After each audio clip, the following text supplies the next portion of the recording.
ঢাকার বনানীতে এমন একটা জায়গা আছে যেখানে ঢুকলেই মনে হবে দেশি খাবারের একটা সুন্দর গল্পের মধ্যে চলে এসেছি আজকে বনানীতে দেশি খাবারের এত বাহার আমি এটা ভাবতেও পারিনি। কি নেই এখানে! লইট্টা ফ্রাই, বেগুন ভাজা, নানান রকমের ভর্তা, ইলিশ মাছ, রূপচাঁদা, ইলিশ পাতুরি, যত মজার আইটেম আছে সব এখানে পাওয়া যায়। তো চলুন শুরু থেকে শুরু করি। প্রথমে আমি সকালবেলা ঘুম থেকে উঠে রেডি হয়ে নিচ্ছি, বিকজ আজকে একটা ফ্যামিলি দাওয়াত আছে এবং যেহেতু বাইরে এখন বেশ গরম, এই জন্য আমি বেশ কমফোর্টেবল একটা কুর্তি পরেছি। এই কুর্তিটা কিনেছিলাম আমি আড়ং থেকে 1 বছর আগে। এটা আমার খুবই ফেভারিট।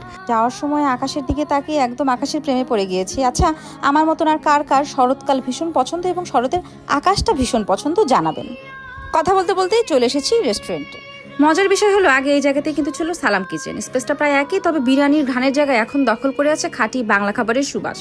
ডেকোরেশনটা আমার কাছে বেশ ভালো লেগেছে। পাটের সুতার চেয়ার, ছাদে চটের ব্যবহার আর প্রপস হিসেবে মই, সব মিলিয়ে খুব সুন্দর একটা দেশীয় আবহাওয়া তৈরি করার ট্রাই করেছে। দেয়াল লেখাগুলো ছিল অনেক সুন্দর। মেনু দেখে আর লোভ সামলাতে পারেনি। ডাব চিংড়ি, কোরালের পাতুরি, রুই মাছের ডিম, ইলিশের লেজের ভর্তা, অসাধারণ। যা যা চাই এখানে সবই আছে।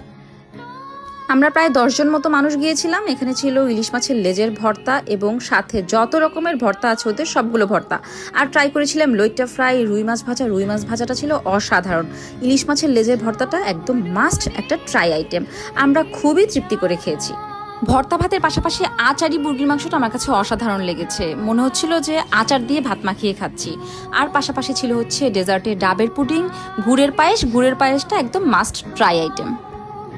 এই বাংলা রেস্টুরেন্টটাতে অ্যাম্বিয়েন্সটা ছিল একদম পারফেক্ট।